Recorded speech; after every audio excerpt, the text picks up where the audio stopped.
the figures would be looking great, but then the paper would run out before I got to their feet. So, you know, I'd have to put another piece of paper. So you start off with a kind of rough, which we call a prelim, or a thumbnail. Previously it would have been in pencil, now I do it on the computer and I call it a rough, and I send the rough to my editor. And sometimes it's actually quite detailed. It depends on whether I want to see whether I can make the character look good or not. Sometimes it's really blobby. Unfortunately, I can't show you one of the really blobby ones because I haven't got any here. You asked how I start the drawing, was that one? Yeah. That's right. That's an interesting question. Since I never work on paper with a real tool at all these days, when I come to a convention, I'm usually in terror because I just haven't done any drawing for real for a long time. So I don't really know what it's, you know, how I'm going to do it. And I've thought possibly I should do a little bit of penciling first, but I actually quite like drawing so that even the construction lines, you know, the little X you put down the middle of the head and with the thing for the eyes, it's still visible.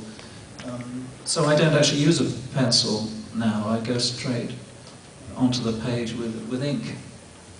And so be it. There was one over there. Yeah, I was just going to ask what influenced and inspired your Joker character design, like the costume and the shape of the face. Well, the obvious answer to that is Neil Adams. When I was have I ever drawn the Joker before? No, I think when I did the Killing Joke, I hadn't. Oh, I think there want some more people in here.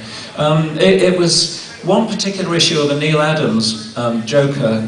It was the one that had the Joker. He was a giant, and he was holding a card in front of him on the cover, and it had the Batman attached to the card. Does anyone remember that issue? I can't remember. It was Batman 251. And that was just the archetypal Batman and the really cruel. The archetypal Joker and the really cruel Joker. And I think that was the version that I was trying to imitate. Do we need to move on? Well, can I ask a question? Well, you have to wait in line. He'll look at your portfolio later. Yeah, do I have a future comments? I have a question. Have people been asking you about Killing Joke, the remastered version, and why you made some of the changes that you made in there? Why nobody's brought that up? No, but that's a great question. I don't think anyone's ever heard of me here, actually. Oh, dear. All of you leave. Okay. He was just about to ask that. Do we have time for this? Well, it's a brief question. I just want to know why you made this one particular choice. The Joker, when he finally comes to, in that great panel where he's holding his nose and he's thinking he's about to tell the joke. Yeah. Now, originally he had kind of a serious, kind of dour look on his face, and you altered it to be the beginning of a smirk. Now, is that something that, you know, because listen, I know Killing Joke, I have it memorized. I know every single panel. It's my favorite book. I've forgotten it. Well, I have to wonder, like, looking at the changes that you made, was that choice that you originally made to have a sober Joker and then change it to a Joker that's about... It's the one where he's got his fingers on his nose, like that. And I did actually change the mouth, and I can't remember why. I'll have to look at both versions to remember why. To torment you, Ethan. To torment you. You felt like it was the wrong choice, well, I'll tell you, it was the right choice. I'll tell you what it was. While I was recolouring the book, all the line art is there on the page, on the screen, and you can, you know, mould it and do whatever you like with it. So I thought it'd be good fun to make at least one change on every page. There's one. For no reason? Well, sometimes yes. there's one page because that you memorized it. Because you memorized it. Yeah, I caught the penguin, by the way. Oh, you did? Oh, there are a few redrawn faces in there. The penguin in the background. Yeah. It wasn't there originally. He was supposed to be a kind of pre-penguin, because maybe he would have been the penguin. Maybe he goes back earlier than the Joker. He's older, I guess, isn't he? Yeah. Yeah, possibly. I don't know. I don't really know. I'm going to have to look at those two books and come up with an answer. Thank you. Okie doke. Do we have time for one more, or shall we?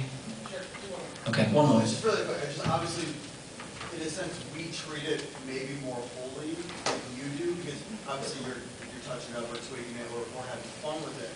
And again, for us, this is almost a Bible. Oh God, if only I'd known.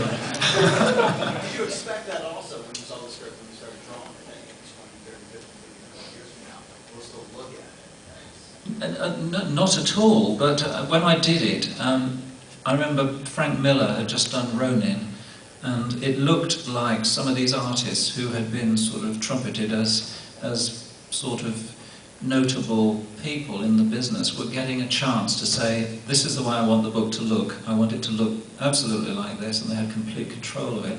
And you had the feeling that these new things, graphic novels, were going to be quite good things. But I didn't really imagine. In fact, I feel a bit embarrassed that we're still talking about this book that I did 20 years ago and that I haven't got on and done more stuff, actually. But anyway, I'm really pleased it's still around. Shall we wind it up?